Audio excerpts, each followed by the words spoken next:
Coming up on This Week in Radio Tech, we've got an amazing show. We're at the Frat House of the Broadcasting Club. Where is that? It's somewhere in Denver, Colorado. And we've got some great guests. Tony Peterly here, Kim Sachs is here, and a whole bunch more. Stick around for This Week in Radio Tech. This Week in Radio Tech is brought to you by BSW Broadcast Supply Worldwide and the Vivid Voice Sale. Choose from 5 professional voiceover packages designed by Joe Cipriano.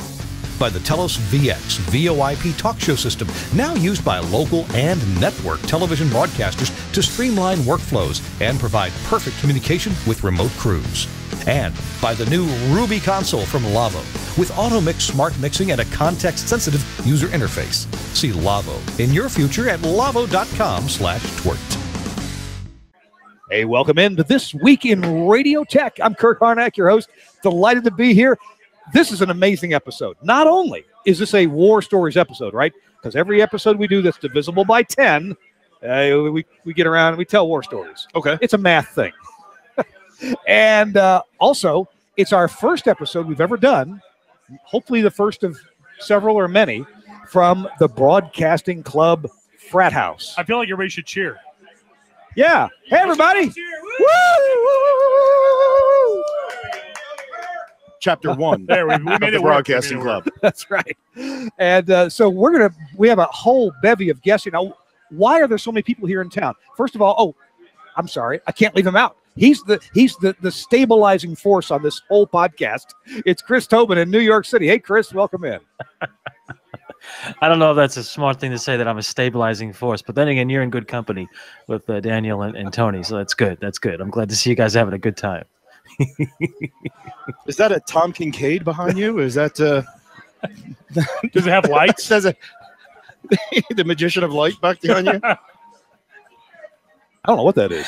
It's just a nice painting. That's all. Just some art. Oops, sorry, wrong way. Art. It's just some art. The studio rental. It's just a simple backdrop. Chris is in a rental studio again in New York City. I didn't have a party to go to. Sorry. Hey, we're going to get into the show in just a minute. Of course, I've got Tony Gervasi here with me. Hello, Tony. Welcome in. Thanks for having me back. I appreciate that. And thank you for all the food that you prepared here. It was a pleasure.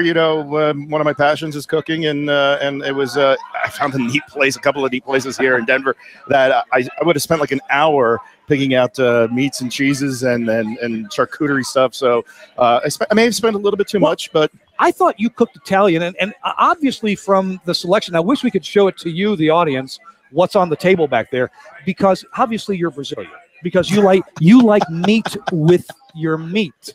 No, that's an Italian. You do a nice charcuterie. You have your nice salamis and your cheeses, and we did a load of pickles and calamari and roasted. Well, you got to do roasted garlic. Yeah.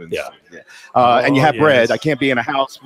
I can't be in a house for more than 5 seconds without having something to dip with. So right. We got the bread and all that going. So it was nice to be able to do this and be able to sponsor the event and have everybody here. It's great to see everybody gathered here, and thanks to Dan for having us. We're going to bring Dr. Savabuck in a few minutes. We got Kim Sachs is here. She agreed to be on the show. Chuck Kelly is here. I mean, it's a whole bevy of engineers. Al Salsi is here. Can we get Al on? Okay. Yeah. All right.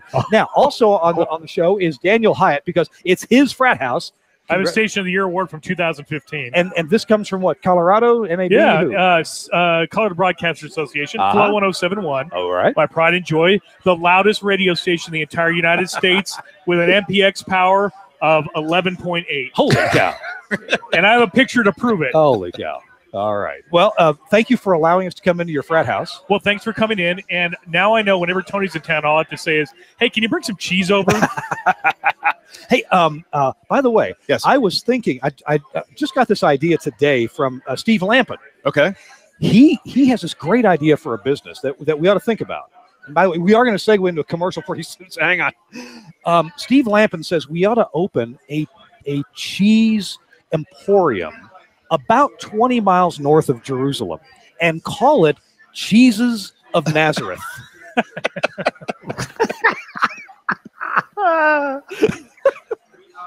Okay, I'll keep my day job. It's the broadcasting clubhouse. You can do that stuff. I would say stick with the weather. That's right. There you go. This is also another first. It's our first show where we are simulcasting on the Broadcasting Club's Facebook page. Indeed, we're excited. You know, we did a little preview there, but my preview with my cell phone is not near as impressive as this phenomenal digital setup that Kirk's got. You know, you can't see it here, but if you can imagine a space shuttle, but not like a 1984 space shuttle, but a 2017 going into 2018 space shuttle. That's what we've got going on in front of us. Well, almost. Kind of. It's a MacBook Pro and a Behringer console. Yeah, MacBook Pro. There you go. Oh, there you go. That makes it professional. Yeah. There you go. Hey, so it's a War Stories episode. I hope Chris is going to be able to contribute some War Story along the way here. He always comes up with something, you know, bodies in the Meadowlands or something like that. And I know that Tony and Daniel have them. So we're going to do that. But right now, we got to hear from our sponsor, Broadcast Supply Worldwide. Sorry, Tony. That's all right. Broadcast Supply Worldwide. It is the Vivid Voice sale, and I think we've got some pictures here from Joe Cipriano, some packages. Yes, if you go to bswusa.com, I don't know where to tell you. Just click around until you find this page, okay?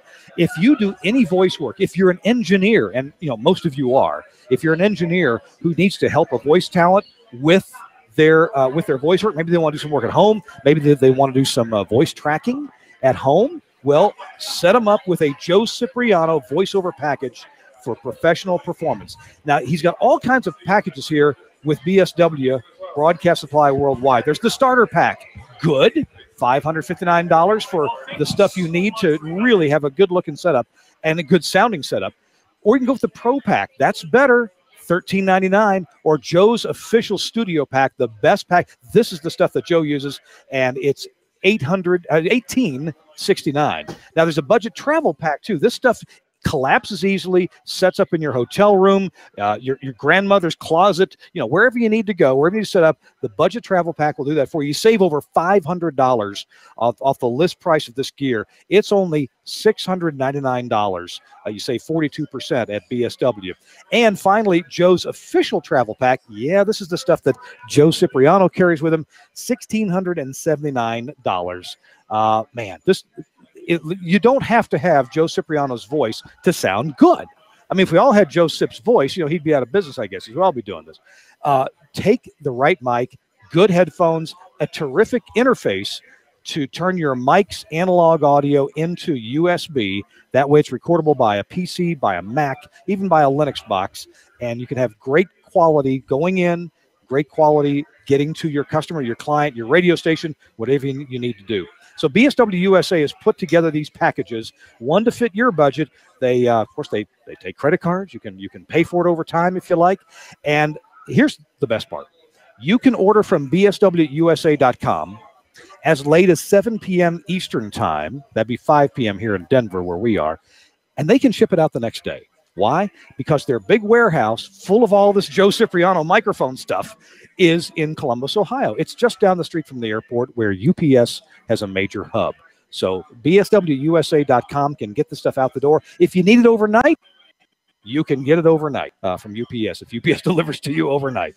Thanks a lot to Broadcast Supply Worldwide. Go check out their website, bswusa.com. Let's bring the microphones back up. We're broadcasting live from the Broadcasting Club's Frat House. And look who's joined us. It's Doc Save-A-Butt. Yeah, we're here. I got some Fireball for everybody. We're about to get the. I'm gonna stick that close to you. Yeah, There you go. we're about to get this party started here. So to speak. is Fireball one of your typical prescriptions for people who need to save a buck on their doctoring needs? Yes. Fireball is one of the prescriptions. We have something that's green, and it's kind of a lot better here in Colorado. Marijuana, we do that as well. So. Okay. But Fireball is a prescription that we give away to everybody that's outside of the Denver, Colorado area. And one of these will keep the doctor away. Keep the doctor away. Exactly. Well, one of these a day. It's cinnamon whiskey. Yeah, cinnamon whiskey, vodka, whatever you guys got. Get it done. It's good for whatever ails you, as Grandma used to yes, say. exactly. Yeah. Of course. Or it can make you ill. Yeah, too much of it can Well, make yeah, you very yeah. ill. You follow the doctor's orders. Yes. Exactly. Just 2 or 3 shots. That's it. Doc, thanks for joining us. Yeah. And maybe you can join us later with a little bit of a war story. We'd like to hear for sure. an amazing story. But right now, Tony's gonna tell us about something amazing that happened to him. I guess I'm going to have to go back. This have to be 1994. Yeah. Or no, 92. 92. I just resigned from being chief at 104.7 WNOK in Columbia, South Carolina. Okay. Was heading up to Long Island to WALK. You know, I think I've been to WNOK in Columbia, South Carolina. Probably at their new facilities in Greystone. Yeah. Okay. So I just resigned. It was my last day. Handed in the keys, getting ready to hop in the Hyundai Excel and drive up to Long Island and be the DOE up there. As we're packing up the house, I get a phone call from the program director. We had cell phones back then, but the landline rings at the house. Yeah. Jonathan Rush calls me, the program director, and says, "We're going on and off the air. Can you help us?" I'm like, JR, I'm like leaving. I'm done. I don't work for you guys anymore. But I'll drive to the transmitter site and see what's going on. Transmitter site's about 45 minutes away from where I lived. I lived in Irmo. This was all the way up in Hardscrabble Road, if anybody's familiar with South Carolina. Okay. I pull up to the site to see 3 or 4 fire companies, police department, and the electric company there trying to cut power to the place. But every time they cut power, the generator would start. Oh. And the reason why is because someone stole an MCI Astro minivan and put it at the top of the driveway, put it in gear, and put a brick on this accelerator, and it drove through the transmitter building. No. Yeah. No. So it ended up hitting the bathroom. We actually had a shower at this transmitter site. Wow. It hit the bathroom, destroyed the toilet, the shower, and then hit the pump, the well, which was inside the building, and all the water flooded the transmitter room, which was, the main transmitter was a Harris 20K, and we all know how they like water. And then the backup was a BTF, an RCA BTF 10.1E. So both of those were arguing and getting upset, and the generator was off and on. So that was probably the biggest nightmare, is pulling up to the site and going, Did you call the PD back? No, I really do have to go. Well, he ended up meeting me there because I'm like, here's what you're going to do. I'll get you back on the air, but I'm not putting plywood up and cleaning this stuff up. I hear you. So that was probably the worst. And I think I did. I kind of helped him to get him back on the air, and then that next morning, off to Long Island I go. But that was probably the biggest nightmare, is pulling up to a site and seeing, an Astro minivan literally sticking out of a transmitter building. So okay, somebody stole the minivan, put it up on the hill, pointed it at the transmitter building. Yep. Put a brick on the accelerator. Put it in gear, and it just took off. And it went through the cinder. It was a cinder block building. Yeah. Went right through the building, right through the bathroom, right through the office, hit the pump, and just started dumping water inside the building. Did you ever figure out why they chose that place to cause this mayhem? Yeah, because it is, at that time, no houses probably for 10 miles. Yeah. Nothing nearby. It was so completely remote from Columbia. It was probably 20 miles northwest out of Columbia, South Carolina. Did the perpetrator have anything against the radio station? I think it was against MCI. Oh, okay. I don't know. Okay. I don't think they knew it was WNOK's transmitter. Gotcha.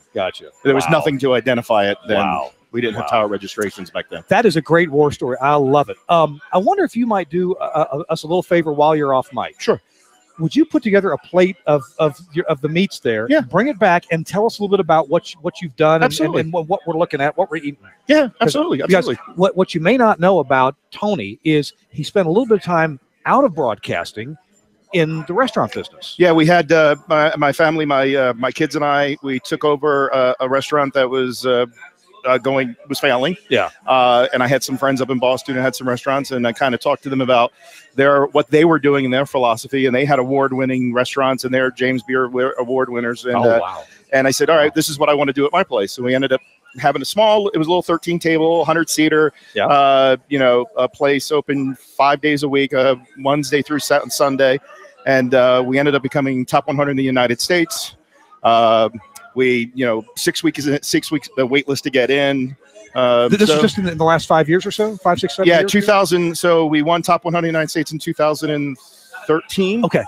And then, 4 years ago. And then there's some personal reasons I had to get rid of it. It didn't fail. It's just I had to let it go. If that makes sense. Okay. There's restaurants, radio stations. There's stories everywhere. They should do a This Week in Restaurant Lore. Yeah. podcast. But, the good thing was all 3 of my kids worked for me. And it ended up, my daughter's now a restaurant manager in New Jersey, and my son was a sous chef at a restaurant in Del Rey, a $12 million a year seafood restaurant. Yeah. And he actually just resigned from that position to go to medical school. Oh, wow. So, So when you come back, bring a plate, tell us about it, and maybe Tony and Daniel and Chris Tobin and others were all on a panel last week at the AES, and they talked about building studios in today's world of broadcasting. Maybe you will also have a couple of your top tips from that. Sure. Okay, cool. Thanks so much. And Thanks. we got Daniel back here. Let me turn it. I'm back. You're back. I don't know why this bottle of Fireball. Somebody just put it in my hand. They said you should hold this on camera. So Well, I'm not drinking. I'm having La Croix. I'm not either. I had a bottle of water. I don't drink, but it's somebody said it's sponsored by Fireball. Give me that bottle, and I don't know. Okay. I just had to share that. Hey, Chris, did we lose you? Are you still there? I'm here. I was trying to find my Crown Royal Maple whiskey. I can't seem to find it. But I guess Firewall. I have the Firewall in the little small travel containers. It's very handy. It's good stuff. But then there's also the Amsterdam Green that you could always get. But that's a whole nother story. We're in Colorado. Yes, if I know you, that. I was just throw that out there. I was working with some folks from Holland today doing a video, and instead you have Colorado Green, they have Amsterdam Green. So it's. One thing you might mention is maybe you should keep some of this at a transmitter site if it's in a place that gets cold. It's got antifreeze. Good antifreeze might keep you warm. I'm sure there's a war story about that. No, it's got antifreeze in it. You know it does. Yeah. Oh, okay. There was a big deal on that. Jeez. Oh gosh. It's glycol-based whiskey. I'll have my La Croix. I love that stuff. I go through cases of that every week. Yeah, I quit drinking Red Bull. I just drink that stuff. Oh, well, I kind of water. Like Red Bull too. So, we'd like to maybe do a little war story action here. I've got war stories. You do. All right, Chris, you're next. So hang on. Yes, no problem. Daniel, you've been engineering in radio for how long now? I started in radio when I was 9. What? And believe it or not, radio when I was 9. And I believe I started messing with processing before anything else. Actually, I'm going to tell you a quick story about my start. Okay. Oh, gosh. So I was working at this small station. I had talked my way into doing a hip-hop show on a country station when I was 9. Sold all the ads, wrote all the record labels, got all the music, and did all that stuff. It was great. And it wasn't hip-hop country. No, it was hip-hop. This was in the glory days of country. It was early 90s. Wow. So I wanted a hip-hop show. It was great. Requests, dedications, House of Jams with DJ Remix. Dangerous Dan now. So, so I've got this show, and the station was really soft compared to everybody else. Of course, I didn't know anything about the electronics then. And we had this guy, the sales guy that came on, come to find out he'd actually escaped from some type of institution. But in the meantime, this guy taught me something. He walked in the studio, and I said, I wish it was louder. And he said, well, that thing that's right there, you should flip a switch on that and see what it does. It was a volume max. That's what they had for processing. Wow. On an FM station. So we flipped it in bypass mode, and it got loud. Oh, gee. And you know what? Was it overmodulating? Or? Oh, yeah, I'm sure it's 200% modulation. But that's why it got loud. But it got louder. And I remember the stationer came in and said, Daniel, I don't know what happened, but the station's a lot louder. I like it. And then he walked off, and the light bulb went on. And I said, from here out, I want to make radio stations louder. Never shared that story. Nobody knew about that. Well, I'm glad to know about that. Yeah. Oh, gosh. Oh, what a start. All right. So, but was that your war story? Do you have No, another I've got a real story? war story. All right. A war story with Daniel Hyatt live from the Broadcasting Club Frat House. Okay. So I was trying to hustle some extra dollars so I could pay off my car early. And I said, I'm going to take this contract with this AM station, which was probably against my better judgment. So nice AM station, 4-tower array. I had actually built the site some years back. And it was maintained all right, but new owners didn't really know what they were doing, and they were encouraging me to really push this thing to the limit. So, of course, praying the process and everything else. What I didn't know is, in the meantime, in the 10 years or so I hadn't been there, there were some changes made in the phaser. So I'm at the transmitter site one night, and I'm saying, okay, cranking on some stuff, trying to make it great. And I hear a little arcing, and I saw a little jiggling on the meters, and I said, okay, I'm going to back the power down just a hint. I'm going to come back tomorrow, and I'm going to deal with it. Well, I walk out to my car, and I start smelling smoke. Outside. I'm outside the building. Okay. And I turn on the radio, and it's still jamming, man. We got the fire. The funky beat is there. And then it goes off the air. Oh, no. I said, uh-oh. So I walk back inside. Smoke through the whole room. The whole place is smoking. I go to the phaser cabinet, and it's hot, and there's a glow behind it. I said, maybe the beat is just stuck in there, and it's, like a techno party. Can't get out. So I pulled the door off the phaser, and everything was on fire. And what had happened is whoever built the phaser decided they were going to put insulation, layers of insulation. I don't know why. Don't ask me. I just got the contract. So it was on fire. all the coils fell apart. Everything fell on the ground. Oh. And I'm standing there, and I'm kind of in shock. I don't think I'd slept for 3 days. And I'm like, okay, do I get the fire extinguisher and probably kill myself spraying it down? No, I don't know. And the transmitter was still on. Oh. So I went over, and I threw the breaker. I shut it off, and the whole thing melted down. And then I ended up learning how to rebuild a phaser. How about that? It had to be a tube-type transmitter, right? No, it was solid state. It stayed on. It was rigged up. It was a 3DX50. It was rigged up as in like it ignored the Viswork? Yeah, like it didn't care. Okay. Yeah. Yeah, we're in 150% positive on the thing. Let's get that flamethrower. So the arc welder was still running the whole time? Oh, yeah. It melted a lot of stuff. So wow. There's one horse story. So you rebuilt the phaser, or I rebuilt the phaser. I had a little bit of help from another guy who was some AM genius, but he was really busy. So I just figured it out myself. Got the measuring tape out, measured all the coils, put it back together, and it came within tolerance pretty rapidly. So wow. And I don't really mess with AM too frequently anymore. So now I'm kind of scared. That's good. Oh, dying art is AM. Well, yeah, because when things like that happen, you die. Well, there you go. Thanks for the war story. Appreciate Absolutely. it. Hey, we're going to talk to Tony for a few minutes. Ooh, look at that. Here. I'll put that back on. Here, I'll hold that while you put that on. And I'm going to hold this before the camera. Voila. Well, I'm sorry, it's kind of bright, hard to see. Gapacal, hard salami, pepperoni. Hey, Al. There you a have little bit. Hey, can you be on the show with us? Sure. Okay. All right, so we just decided to go with a little bit of everything here. Of course, we have stuffed jalapeno and stuffed mushrooms with pork stuffing. Yeah. Then the different salamis. The tartufo, which is a salami made with a summer truffle. The calabrese, which is going to be right here. That's going to be the spicy one. The melisana, which is going to be the pepper and garlic. And then Toscano, which is going to be with the San Genovese wine. We got a California. I'm sorry, this is a French blue, cow's milk unpasteurized. From Spain, one of my favorites. That's aged. That's Manchango. Manchango. That's great. Manchango. Munster. We went real mellow with that. That's just like a soft, easy. If people don't like a heavy cheese, that's the easiest way to go. One of my favorite cheeses right there from Italy. It's the Taleggio. I mean, that's a grown-up cheese. It's a little full nose, full flavor. It's not as heavy as like a Limburger, if you would. Yeah. But you make a grilled cheese out of that, or what we were doing today is we were putting that on top of the hamburgers. Yeah. And then with the house-made pickles, these are habanero horseradish pickles. So yeah, do those. Oh, it was unbelievable. And then of course we got to do calamari olives, and then roasted. I mean, come on. What kind of place is this without roasted garlic? 75% of the foods on this tray, the names of them end in O.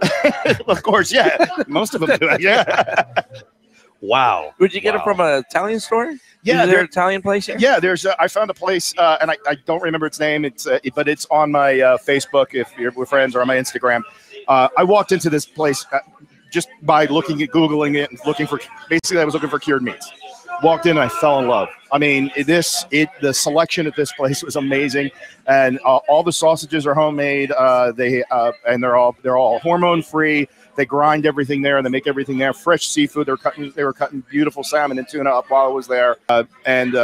So I got all of this from them and just kind of finished it off here. I plated it here, if you would. Nice. So it was all par, and then I finished it. Good Italian ceviche. Yeah, we got to, you got to do it. But this place is amazing. So if you're on my Instagram or Facebook, take a look at it. If you're in Denver, come by, buy a bunch of. I may spend a little extra money here, but I have some terrific news right now, because Chris Tobin is about to tell us a war story. And that means that we won't be on camera for about the next 3, 4, 5 minutes. So you get to try some of this. We can make this disappear. Well, I photobombed you because somebody was watching. Yeah. A friend of mine, he said, "You're in Kirk's left shoulder." Hey, how you doing, dude? So I figured I'd photobomb you and just crash your party here. Now don't you? This is Al Salsi with SAS. Hey guys, almost every engineer knows what SAS is. Yes. Thank you, sir. And I'd like you to talk with us after Chris does. Would that be okay? Sure. And I need some help making this food disappear. So hang on a second. Chris Tobin, obviously we're having a great time. I wish you were here, man. We'd be having even a better time, dude. You should have been in Denver. Oh boy. Oh, I know. We just thought there'd be trouble. There'd be trouble. Well, that's all right. Chris, Tomorrow I'm going to go to Bleecker Street. Yeah.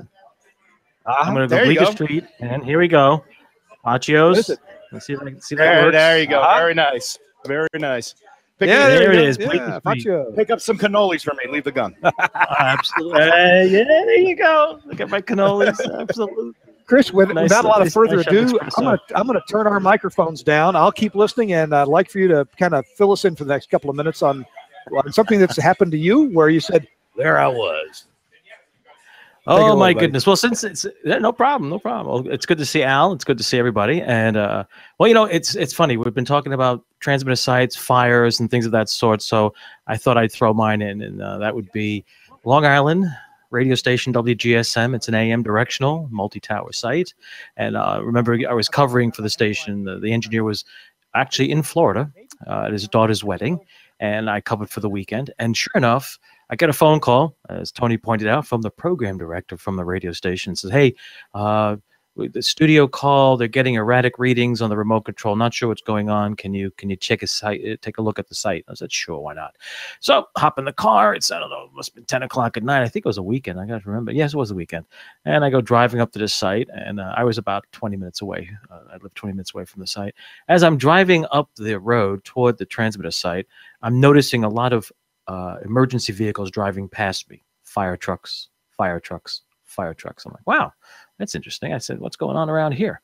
And as I get closer, I see a brilliant light on the horizon, so to speak, in front of the car.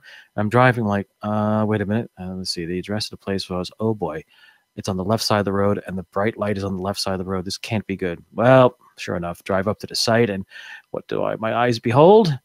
But a building on fire, fully engulfed, as the phrase goes. Flames everywhere. There was nothing but flames, and firefighters tearing at the rooftop, hoses stretched, and water being thrown everywhere they could to put out a fire. Basically, the transmitter building was in flames. That's correct. The entire place is in flames. So it was interesting phone call to make to the program director. I said, well, you do have a problem. And the short story is, the problem is that you're off the air. Second, you're off the air because of a fire. Third, the building is totally leveled and won't be much left in the morning when the sun rises. I said, contact your director of engineering and tell him he needs to deploy that portable transmitter that they have. The company that owned the radio station was Greater Media. The director of engineering was Smitty, or Milford Smith.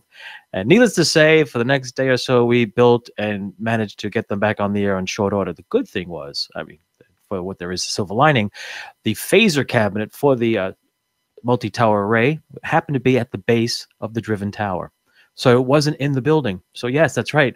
Outside the building, we cut the coax, cut the cable, tied in a portable, smaller transmitter, and we were able to get them back up and running. Granted, at the time, this was the 1990s, like 94, 93. Yeah, about the same time Tony went through his problem in Columbia. A rash of fires at transmitter sites throughout the Northeast. The phone lines got damaged, but we were able to get them up and running and make things happen. So it's amazing the things you come across. It was an eye-opening experience. And the one takeaway I will say from that was the next morning, as we walked through the rubble, everything was just gone. I mean, literally gone. It was vandals. The MW1, which was their backup, they were a 25 kilowatt normally AM, and they had a MW1. No, yes, MW1 backup is a third backup of some sort. The modules, if anyone who's worked on MW1 knows, there are RF modules that run the transmitter, and they're individual. And well, if you can imagine them melted, I mean, literally just at the bottom of the cabinet. The cabinet itself did not melt, but the intense heat was enough to do two things: melted the glass on the windows in the bathroom where the fire started, and that melted the modules to just a lump of aluminum at the base of the cabinet. It was an interesting appearing. It's like, wow, that's something you don't see every day. So that's the one war story. Another war story. It's Long Island based. We'll keep the theme going in the New York area. Why not? Was there one winter time radio station in East Quogue, which is just out by the Hamptons on the South Fork of Long Island. It's all the way out there near the tip. Not all the way at the tip. The tip is Montauk. It's just before that. I was covering for a friend whose station was out there in East Quogue, transmitter sites up on a hill. Now, out there in Long Island, in the East Hampton area, East Quogue, West Hampton, it's a lot of sand dunes. So this one spot where the transmitter site is on a tower happens to be a very large hill made of sand. Drive up this road in the wintertime when there's snow or ice, it can get a little treacherous.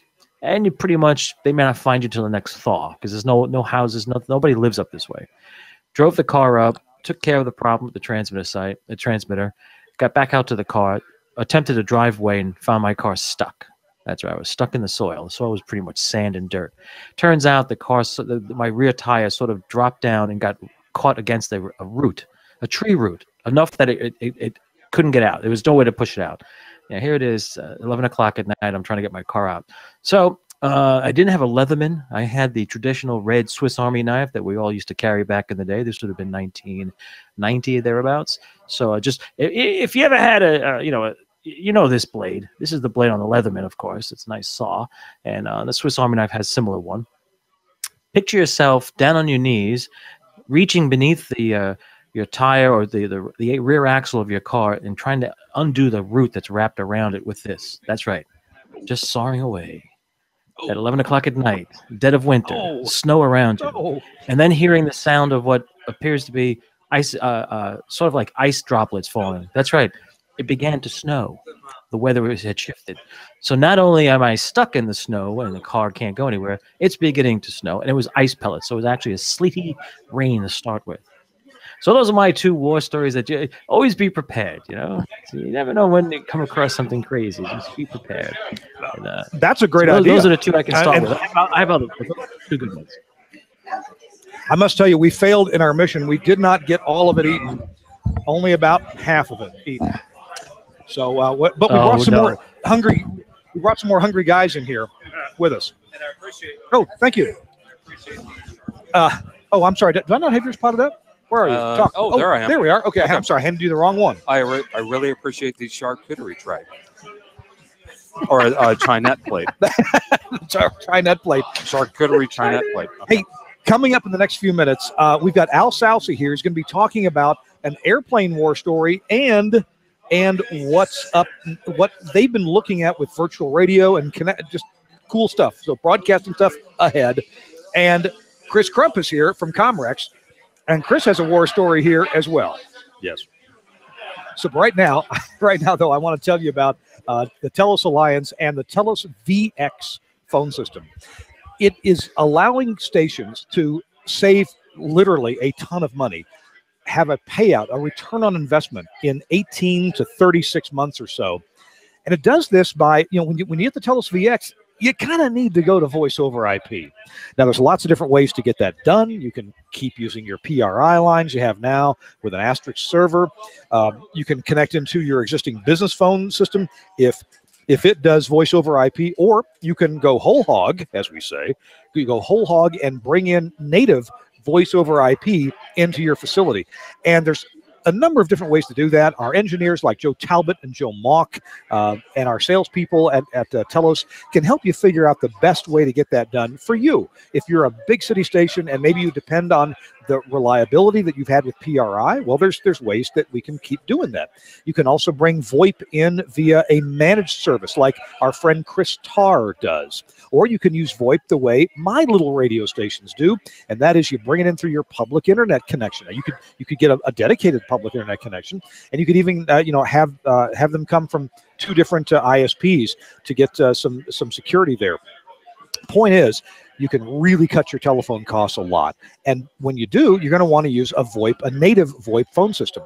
Well, the Telos VX actually now comes in two varieties. There's the original VX, which handles up to 24 simultaneous phone calls. That's people on the air, actually on the air. Now, if they're on hold, they're not numbered in that 24 number. In other words, you can have dozens and dozens and dozens of people on hold or answering their call not on the air, not through one of the built-in hybrids. Point is, the Telos VX can operate a whole facility. You can do 5, 6, 8, even 10 control rooms, just depending on your needs with the Telos VX. Now, if the VX is a little out of your price range, there is a smaller unit called the Telos VX Prime. It actually runs on the same hardware, but we've limited it such that it costs less. And if you want to get into the world of voice over IP, but maybe you've only got 2 or 3 studios, well, the Telos VX Prime is really what you want to look at to do that. This will kind of force your hand into saving money. That's a weird way to say it, huh? Force your hand into saving money on your VoIP service, and you'll have a single box that now provides hybrids to all your studios. I got to tell you one other thing. If you already have an Axia system in your station, then this is really easy to install. It's literally plugging in some network cables, giving some IP addresses, and then going in and doing some configuration. If you don't have an Axia system, don't worry. You're still at a financial advantage. You just add a Telos node, one of our X nodes, and you can do one X node for each studio. You can take one X node and split it between 2 studios, depending on how many faders you want to have active. And for just a little bit more money, basically, you can take a non-Axia facility and easily use the Telos VX. Here's the other thing. Television stations are starting to use VX for their IFB, for their call-in IFB from reporters and photographers and trucks in the field, and that is really advantageous. You can group these things together. You can have talk rooms, talk channels. Everybody always hears the right mix minus. That's one of the real advantages to the VX, especially when you use it with Axia. So there's a lot of benefits here, and I'm not just whistling Dixie. The initial cost is offset in anywhere from 1.5 years to 3 years by much lower phone bills.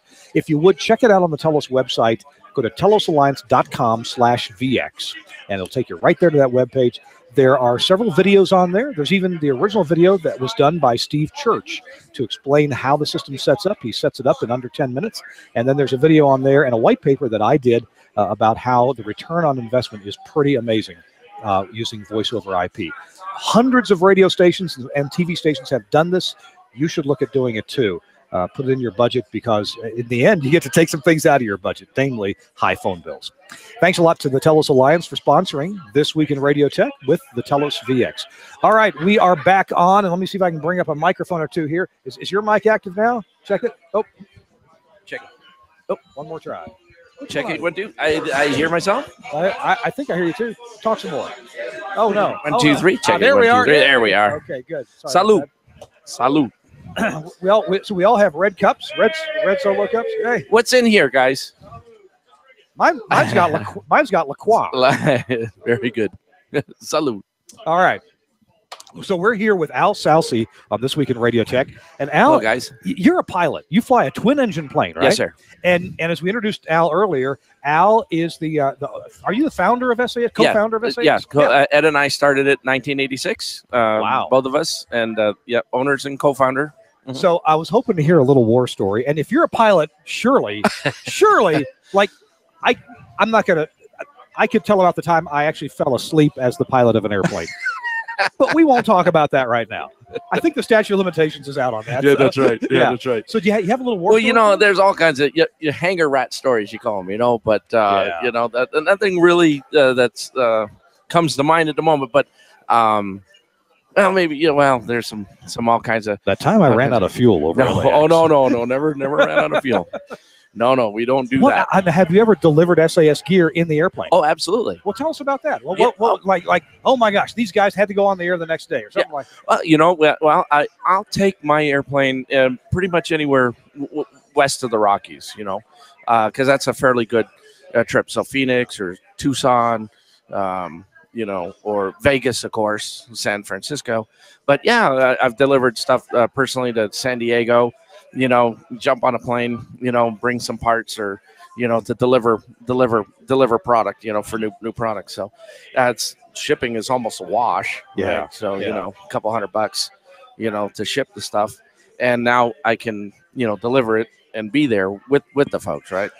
Help install. So the other subject we were talking about was the idea of virtual radio, virtualizing radio. And at SAS, you've been doing a little bit of this for quite a while, where you can remote control something. Oh yeah. We've had remote control ability going. For example, for many years now, even before iPads, using a touchscreen, because we've always had all digital engines on every output. So folks will use like a Comrex or a Zephyr or something like that, and at late at night, maybe doing a remote, and there's no board up because it's, a club remote. Sure. So they can pot themselves up, hey, we're throwing some T-shirts and, join us here, it's a lot of fun. Yay, and it's great. And then hit the button to have the automation start sequencing the next set of events, and they play the spots and stuff like that. That's the good sausage, isn't it? So, yeah, we've been doing that for a while. Do you see more virtual radio down the road as more people want to voice track from home, or honestly, this change in the main studio rule? People may want to say, well, my transmitter site is still over in Smithtown, but really we do all our sales in Jonestown. Yeah, yeah. Well, there's a lot of that's been going on for quite a while, right? Yeah. And codecs have been able to, bring that Sure. ability to do that. I think bandwidth is getting cheaper and better now, so you can actually start delivering linear signals. But yeah, we've been doing that for quite a while. There's a lot of like the Mark and Brian show, been Mark has been in the Charlotte, not Charlotte. Where's he? North or South Carolina. Yeah, he's been doing that show, Mark and Brian for years, right? Out of his home. Who else? Kevin and Bean show, same thing. Okay. I probably shouldn't be saying these. Hey, they're always remote. The guests are remote. One other thing, as 15 years ago when I was first starting to talk about audio over IP, we were always contrasting purpose-built equipment, and SAS has always been purpose-built. It does this function, and it does it very reliably. That's what I always said. And then the AOIP thing was over networks, and as more and more of the world gets connected over IP, it has to be more sure. Cisco switches are even better than they were 15 years ago. And we run hospitals, we launch rockets, we do stock trades all the time over IP. And I understand that you guys are marrying the reliability of purpose-built in SAS with some AOIP connectivity. I believe you guys are moving in. You're going to be able to have some Dante connectivity. Yeah. And LiveWire and maybe WheatNet or what? Yeah. So to tell us about that. Well, digital audio is digital audio on the back end. So, that's always going to be, the same type of thing. It's linear digital audio. It's going to be PCM or however. Once you get it into a digital domain, what you wrap around it, how you transport it is just whatever you want to use. Maddie just started with Cobernet, Maddie now IP. So absolutely, as the bandwidth starts to get a lot larger bandwidth, a lot cheaper to be able to transport it. Yeah, I think we're going to see a lot of linear transport as well. Yes, from facility to facility. We can go Dante, and I think LiveWire does the same, and they're all basically the same. Yeah. That's all RTP over UDP or some form of RTP over UDP using some kind of clocking mechanism, whether it's 1588 or whatever. But we're going to see more long distance because that transit time is getting better, from a wide area network standpoint, bandwidth.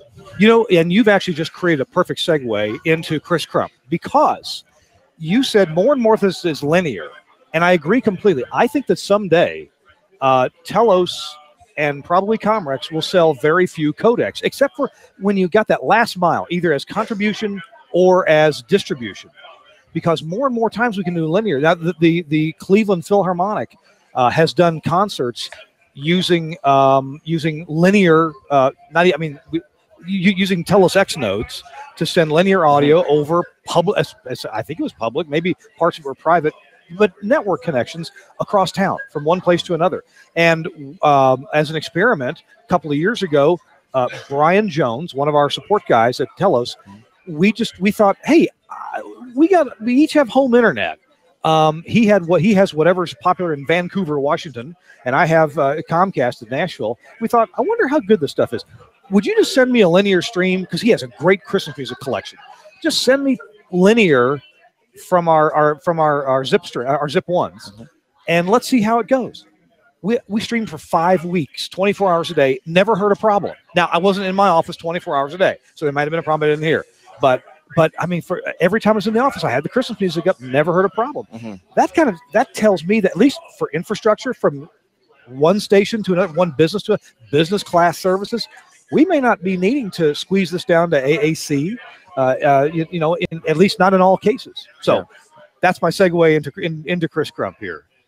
Hello. Oh, we got to turn you up. No, I'm going to turn myself up because Al, thanks for joining us, man. Hey, very nice to see you. Really appreciate it. Thank you, guys. Good to see you. Okay, Chris. Al, always a pleasure.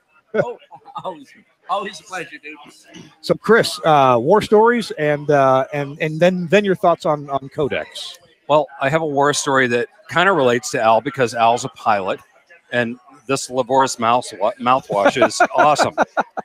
Very cinnamony. Is this yours? No, mine's over here. Oh, okay. I don't know whose that is. It's not mine, definitely. So, Well, it kills whatever it gets in it, so germs are not a worry. which is perfect.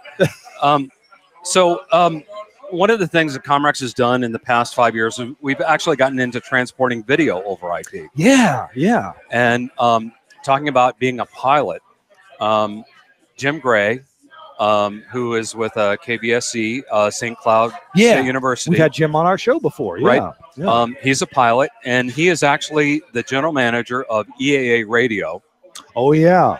Experimental Aircraft Association. The big Oshkosh thing, right? The big Oshkosh thing. Yeah, So he asked if I could bring our new video codec up to Oshkosh. Okay. They had at the time an 8-camera shoot, Whoa. and so they actually had fixed. I thought they just did radio there. They do TV too? They do TV too, because they have these huge 27-foot by 15-foot jumbotrons that are all HD. So the 600,000 people that are scattered upon the 2-mile runway can actually see what's happening. And so it's pretty elaborate. Yeah. And the thing that they didn't have was the ability to see infield shots across the tarmac, because apparently taking coax across the tarmac when planes are coming in, and not the best. There's a C-131 Starlifter, and you're trying to pull coax. Hey, could you move that thing a little bit? You're on my cable. Can you back up? Yeah, Not going to happen. Can you back up? So, Okay. so we basically brought our live shot IP video codec. Yeah. And we had 2 Panasonic 3000s loaned to us by St. Cloud State University. And so we were doing live shots. So the war story is network is everything. And I'm calling out Alex Hartman, because he was the guy that was building the network for the video product. Okay. So I land at the airport in what was it, Appleton or Oshkosh or? Well, they have an airport. Well, Appleton's pretty close. Yeah. Appleton. Okay. Yeah. So, and my phone, I have like 3 or 4 messages, and they're like, "Your stuff isn't working. It's complete crap. You don't know what you're doing with video. Of course, it's not working." And so I'm getting messages from Jim Gray. I'm getting messages from Alex Hartman. And so I'm like, I'm 10 minutes away. I'll be there right away. So I get there. First thing I do is say, let's figure out what's going on with the network. So about 2 hours into it, after we've stripped everything away, Alex Hartman comes out and he goes, "I really screwed up. I crossed 2 wires on my connection going into your rack mount, so your stuff doesn't suck." Well, like an Ethernet cable. Yes. Okay. So Okay. the 568A. Yeah. He did 568B. Yeah. Or whatever it was. Yeah. So it wasn't us. It was Alex. It was Alex's fault. So here's just something to remember. Alex Hartman does not know how to crimp down Ethernet cables. Do not let him do it to your station or anybody else's station. He knows it too. He'll be back on the show to retaliate, I'm sure. No, he will. I'm going to have T-shirts made that actually shows him. That shows like a big Ethernet connector with an RJ with the wires all wrong. No, it's going to show the wiring for A and B on this side, so he can look and go. Anyway, so that's my war story. So it's all about the network. Yeah, it is. Well, the network's got to be right, otherwise nothing works. That's exactly it. And it's always the last mile, which is always the most critical part of any kind of connection. Yeah. So thoughts on codecs. I sometimes wake up in the middle of the night thinking, at some point we won't need codecs anymore. Because like we almost don't need, let's say, dial-up modems anymore. A few people still use them, actually, but most people don't. I mean, the world's changing, and if all your connections are freaking light speed, you may not need 64 kilobits per second, except for contribution. Like if you're mobile's maybe the exception until we get 8G. Well, the fact of the matter is, the world is not on a level playing field. True. So sub-Saharan Africa is not. I mean, if you go to South Sudan, they barely have 2G. Yeah. And they do radio, and it's important for them to actually have that. So here's our big thing. Yeah. Comrex has always believed that radio is the original social network. It really is. Yeah, sure. People gathered around it. And they still do. Yeah. I mean, because even when all infrastructure is gone, yeah, radio is still there. Radio and cockroaches. Yes. Yeah. and I have to say this to my wife. I'm really sorry about the cockroaches in the house. What? No, Irma came through Atlanta because we live in Atlanta. Yeah. And there's a lot of humidity and a lot of weather, and it really kind of pushed the cockroach population into our house. So I apologize. It really did. Well, you're going to be busy when you get home, right? What's that? You're going to be busy when you get home. I'm busy every time I go home, and it's maybe once or twice a month. So yeah, back to radio, and we'll forget about the cockroaches for the moment. Please. Thank you, because that's just a bad thing for me to talk about. So yes, radio is important for society because it's the most cohesive, it's the most informative, and ham radio is just as important as well. But it is the original social medium that binds us all together, and still does, despite the getting rid of the local studio rule or whatever. Yeah. Anyway, whole different thing. So, what were we talking about? Codecs and I wanted to ask you about. Go ahead. I was going to say codecs are always going to be important because, like I said, there's no level playing field. You're right. We're not going to be able to do linear in sub-Saharan Africa or even Gary, Indiana, or some places where there's no 4G LTE. There might be 3G, and you're not going to be able to do linear there. Well, and we'll never in the U.S. have South Korea's internet speeds. Thank goodness, or Cuba's for that matter. Or Cuba's? No. South Korea's good, apparently. Oh, I thought you meant no, not North Korea. I was thinking North Korea. No, this is South Korea, where everybody lives in one big high rise and they can get all the speed they want. All right, you're exactly right. Yeah. Okay. Sorry, I was thinking North. Yeah, I know. They'll need codecs 100 years from now. Pretty much when they go to 2G. Yeah. Moving on up. All right. Charcuterie. Thanks for your time. I appreciate it. It's always good to see you. Oh, I have something else to talk about. What was it? Opal. Oh yeah. This is WebRTC technology, and which I'm using it right now. And if there's any burps in this, it's because I don't have great bandwidth here. But the underlying WebRTC protocol for the framework is pretty cool. What is and you got a product that puts this to good use. Well, the crazy thing is, about 6 years ago, Google got together with Xife.org, which is the company that is the parent company or the parent organization that oversees Mozilla. And they created a consortium to develop something called WebRTC, which stands for Web Real-Time Communication. Yeah. And so it's something that's built into every consumer web browser, like Mozilla Firefox, Google Chrome, Microsoft Edge, Opera, and it's coming to Safari as well. That's what I heard.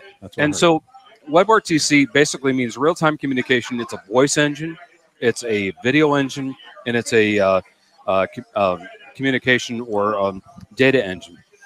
So it's really built for bringing consumerism or business-to-business communication through the internet. Yeah. So if you've got a web browser that is current and up-to-date on your device, you've got G.722 and OPA, and you have the Opus coding algorithm in your web browser. Yep. You also have H.264 and VP8 in your web browser for video. Right. So essentially, you have a broadcast quality. Sorry, it's as long as your network is up to speed, like we were talking about earlier. And of course, they're auto ranging. These codecs can work in a variety of conditions. Chris Tobin and I have been on remote, and when I'm in my office, I've got great internet, and I'm using WebRTC. We used to use Skype exclusively. Sometimes we still do. If the WebRTC is having a problem for one reason or another, then we go to Skype. But we were having more problems with Skype, so we went to WebRTC. Anyway, this show is largely done with WebRTC technology in the browser. Which is great because it has the ability to dynamically buffer, throttle the encoder, whether it's audio or video. Yeah. So it really optimizes it for doing broadcast quality audio. So imagine this.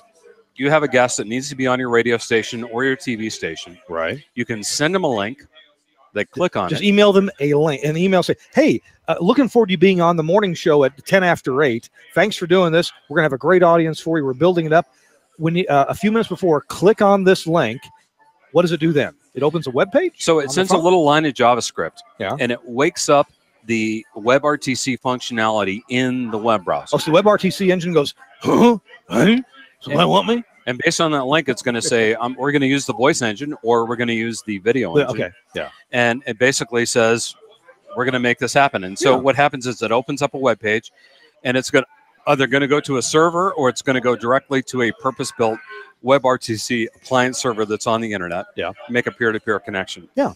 And basically, it will open up a web page on that server. You hit connect, and you're basically talking or doing video live on the public internet. And this is the basis. The technology is inside Commerce's new Opal product. It's something that we have basically harnessed and we put in our Opal. Yeah. And it's an exciting technology that gives you broadcast quality audio built into a web browser, so you don't have to send out a engineering crew to a governor or to a politician or to a sports figure. You can send them a link. Their guy's going to pull open. It works on iPhone. It works on Android. It works on any device that supports the 4 commonly supported web browsers and Safari in the very not too distant future. Yeah. It is. It's a revolutionary technology. I hate to use the word revolutionary because that's horrible. Anyway. Well, I've always been excited about WebRTC. It's good to see you putting this to good use. Well, it's something fun for us, and Opal is going to be a great product, and who knows, there might be something beyond that. Oh. Not that I can talk about. Okay. All right. Chris, thank you so much, man. Kirk, thanks for letting me be on TWiRT. Oh, wait, did you ever get to a war story? Oh, is the Alex Hartman thing. Because there was something about a war, an actual war. An actual war. Oh, yeah. Well, you want to keep your powder dry and tell us that next time? I could, but I mean, war is not a good thing for anybody. No. And we have our products used in war zones all over the world. But I can tell you that at a different time. I got to get permission from the affected parties. But got to ask the war. Got to ask the war. Yes. Thanks again for being with us. Hey, would you? We need to grab. Who do we need to grab? There's Kevin Trueblood back there. Tony Peterly. Would you please go grab Tony Peterly for me? I love Tony. That'd be even awesome. though he's a competitor, even though Kirk's a competitor. Yeah. Hey, what's the weather going to be like in Denver tomorrow before I take off? Cold. Okay. Yeah, sweet. There you go. Cool. Hey, nice to see you guys. And I'm going to grab somebody that is much more important than me. Grab Tony. All right. Hey, it's Kirk Harnack and Chris Tobin. Chris is somewhere, probably in the New York area. He hasn't told us where. Maybe it's a rent a studio. Chris, you still there? Are you still with us? Did you stay awake? Absolutely. I have my trusty portable IP codec here. The classic Access, first generation. But I was looking up how to make an Ethernet cable, and Alex Hartman's picture came up. But no, I'm only kidding. Here we go. Look, see. There you go. There you go. That's how you make. Yeah. Does anybody make the A version? Well, the A version is used a lot in Europe still, I believe. But nobody's really doing 568A. But it's pretty funny how what Chris pointed out. That's usually what I run into whenever people have a problem with their network or devices on the network. We troubleshoot. First thing I go to is the cable and the wall jack, and 9 times out of 10. Those are the problems, not the equipment itself. Well, because somebody took their desk and shoved it up against the wall jack and broke the plastic or bent the wire. It's a physical problem like that. Hey, we've got Chris, we got to get Tony on in a minute. We got to take a real quick break, and then we have an announcement about Tony Peterly. We all need to kind of go. Come on, no. Just throw money. Throw money. Much more effective. Our show is brought to you in part by our friends at Lavo, LAWO.com/TWiRT. Do that, please, so they know you heard it here. LAWO.com/TWiRT. We're going to hear from Bill Bennett and be right back if that video is ready to roll. Take it away. Hey guys, this is Bill Bennett with Lavo. Kirk Harnack has been asking me about our Ruby console, so I wanted to take a couple minutes and tell you all about it. It's a pretty new console for us. We really love it. It's a unique product because it's a hybridization of an analog and physical world designed and oriented also towards the future of virtual broadcasting. And it includes an AOIP environment like AES-67, so in Ravenna.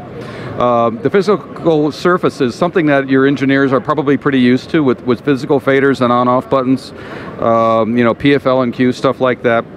And because it's a software-defined console, all these buttons and all these OLEDs are completely relegible based on the configuration for the board, which can change even by the hour if you want. You can have a talk show, a radio show, whatever you need. Another cool thing is you can even turn off some of these channels if you don't need them enabled for different smaller shows. We understand sometimes you have a board op that's a skilled engineer, you want to give them more capabilities. You also may have an operator that's also the host and maybe not so technically inclined. A lot of those other abilities then can be taken off. One of the other really cool features of all Lavo products includes auto mix. That's a concept where each of the channels that you add into the auto mix engine mix themselves automatically, quiet the channels that aren't getting audio activity on them. You can rank each of the channels based on priority, so hosts can get a higher level of ranking. Guests and perhaps some playout can have lower levels, or telephone hybrids or codecs. So when your host talks, they come through and the other folks are muted down as you program the system. So we even have customers in other countries that don't even use faders anymore, truly faderless mixing environments on the air. So it's a pretty awesome engine. Because this is a hybrid physical system and virtual system, you don't have to necessarily have a physical fader. We also have entirely touch-oriented mixing environments right here, based on our earlier technologies such as the Crystal Clear and our more modern virtual radio mixing products called Relay. Which is also really neat. When you have engineers that have to tweak something at 3 o'clock in the morning, you don't have to get in the car and drive back to the studio. You can just go online to our VizTool environment and tweak the product remotely. So that makes your 3 o'clock in the morning hosts a little more comfortable. But yeah, we're big fans of touch environments and touchscreen environments, and we realize that the workflow of a studio is changing. And so that's why this console is designed to support both legacy environments and future-oriented environments. We also realize you have different needs. You may have a small production studio where you need maybe 4 faders or something much bigger. This stuff can scale up to 60 faders, so they get pretty big. Thanks for checking out our products. You can find out more at lawo.com. That's Lavo. And I'm Bill Bennett. Back to you, Kirk. All righty, thanks for building. And that we recorded that at the NAB show in New York just last week. Last week? Yeah, just last week. Oh, yeah. All right, let me make sure we got our broadcaster show faders up here. There we go. All right, we're almost done with the show, but we got to get 2 things on before we close it out. Two things. Yeah, thing 1 and thing 2. Yo. Hello. Two subjects on. Tony Peterly is here. Hi, Tony. Good to see you. Good to see you, Kirk. Tony and I have known each other for quite a while. You came to visit us in Nashville a few years ago. Yep, many times. Yeah, we took a boat ride together. it was very romantic. Wow, that's too much information, Kirk. I don't know. People don't need to know that. So you got a little award this evening at the SBE dinner. Yes, I was surprised and honored to receive the James Williman Award for the Educator of the Year for the SBE. Yeah. For the work that I've been doing over the years, presenting the SNMP protocol and how useful it can be to broadcasters, and it was quite humbling. Both my parents were teachers, so for me to get an award for education was awesome. I wish we had deep time to go into it. We should have you back as a guest for a full hour on the show. Yeah, we'll get together for a little more in depth. But I want to mention that a few weeks ago I was at the Madison, Wisconsin Broadcasters Clinic. It's got a longer name, but that's enough. And I was very happy to attend your session that night. The nuts and bolts session. Right? And I actually, for the first time in my life, successfully accomplished an SNMP function where I read something and performed made a ducky come on and off. Yeah, you touched a duck. I touched the duck. That's right. So if I want to see that again, when's the next time that people might be able to? Well, experience you? Yeah, my next scheduled talk is going to be at the Indianapolis Ennis. Which is coming up in the, in fact, it's next week. About the same time next week. I think next Friday, in fact, in Indianapolis. So all that information is on the SB website on the Ennis Foundation webpage. So cool. So I understand some radio stations. Chris Tarr is a good example. I think are using SNMP to monitor and control a ton of stuff. Yeah, it's using SNMP. It's easy you can get a lot more information from different types of equipment that you maybe couldn't monitor and control before. Yeah. It's much easier to share information and data and readings and controls between sites. So if you have far-flung equipment over many different physical locations, you can build one interface easily that can allow you to monitor and control all of those wherever they are on the network. And for those of you new to this like me, I believe your company you work for, WorldCast even makes some equipment that lets you take legacy gear and get SNMP information from... Correct, yeah. Our facility control equipment all speaks SNMP. as an agent, which means the information in that unit, no matter where it comes from, can also be shared with another external device via SNMP. So you can hook up your analog readings and then pull those by SNMP from some other piece of software. It's brilliant stuff. It is. It is. All right. I look forward to having you on the show. Likewise. And if you can get to the NS thing, I'm maybe too late to register. Who knows? But after you'll be talking about this some more. Yeah, absolutely. Good deal. Hey, Absolutely. thanks a lot. Thank Is there an SBE webinar where you talk about this? There's one recorded. Yeah. The SBE did one, and we also, a couple of years ago, I put together a course for SBE University, which is a good starter, kind of a starter pack to get you going with the protocol and understanding what it can do for you. If you would Google sbe.org and SNMP, you'll probably find information about the webinar. We've got some webinars and stuff on our own websites as well. So, on worldcastsystems.com. Worldcastsystems.com. All right. Tony, thanks again, man. Appreciate you. Kirk. Appreciate All right. it. I'm going to turn your mic down because you're probably going to put that down. Let's see. Which one is yours? I'm going to stay here and hang out. Wrong one. Okay. All right. Well, yeah, you stay here on camera. All So right. we promised Kim. We're delivering Kim. Oh my God, it's Kim Sachs. Hi. Thanks How's for it joining. going? Good. Thanks for joining us on the SBE Board of Directors. Yeah, definitely. You got reelected. I know. I'm happy to be back. Yeah. Glad you're back so, too. A lot of things are going to be coming along. Uh-huh. Helping with chairing the mentoring committee, and looking forward to helping connect people with mentors. I want to understand this mentor thing better. And Chris, I know I always bring up Chris Tarr because he's so active. But Chris Tarr has been doing this some, I believe, this mentoring. Yeah. So I want to hear about that. I wish we had time to talk about it. But the other thing was this: they made the announcement today about this Members Plus program. Yeah, that's a pretty interesting program that they've got there, and I think it's going to really encourage members to get the educational additional things that they need to get. Well, I tell you, the information will be on the SBE website within a couple of days, I'm sure. But let's just say that you know what? It takes a while to explain. But there are some cool benefits for just a little more money. Yeah. And it's a really good deal. I think it's definitely worth it. I think the members are going to enjoy it, and it'll be good. All right. So it'll get all the additional university stuff too. And for those of you who haven't caught up, Kim is now an engineer in the Denver area. You're at home here almost. Well, I'm in Fort Collins, about an hour north of Denver. Yeah. And I really love it here. So you live at WWV, right? Right across the street from it. Really? My AM station is literally across the street from WWV. You ever get any interference from all that around? Really? But it's interesting because all the power lines have chokes on them. Oh, okay. So I'll be driving around to the site, and there's a bunch of chokes on the power lines. Pretty cool. WWV, all the time. Yeah, that's right. Give us 60 seconds. We'll give you the time. I look forward to having you back on the show. Yeah, definitely. I would love to be back. All right. Hey, Chris Tobin, we're gonna. I'm here. We're gonna sign off here. We have a double box available. Maybe not. There we go. Yay! Okay, we squeeze together here. Squeeze together. Yeah. Tony, good to see you. Hey, and for everyone watching and listening, Tony's presentation at the Public Radio Engineering Conference with SNMP was spot on. So if you missed that, go to the SBE.org and get SNMP. Good stuff. He definitely tells it like it is. Appreciate my it. pleasure. The one in Wisconsin is actually even better than that one. So I'm learning as I go along. It's a constant process. Yeah, we all had hands on. You had 200 people touching a duck. Several ducks. I had multiple ducks. All right. Yeah, but the ducks are not that sluggish. One will not handle it all. I needed two. All right. Oh, hey, I want to thank Chris Tobin. We had the Vegas sign. The Vegas sign traveled around with Tony for a while. Yep, it's still in my travel kit. Chris, thanks for being with us. I appreciate you very much on this War Stories episode. Thanks to all the guests that we had here, too numerous to mention. Thanks to the Broadcasting Club. Now, this is a Facebook group. So if you're on Facebook, you need to just go search for the Broadcasting Club. And, basically, it's for engineers. It's for program directors. Anybody that wants to post stuff about broadcasting that's cool and interesting, do it there. Daniel Hyatt is the admin of that group. Because there's a lot of good groups. There's I Take Pictures of Transmitter Sites. There's I Love Broadcast Audio Processing. I Take Pictures of Studios. I Take Pictures of Studios. Yeah. So there's a bunch of good stuff there. If you're not on Facebook, you're probably watching this on Facebook, or you're watching it on gfqlive.tv. Tell your friends, see the Broadcasting Club on Facebook.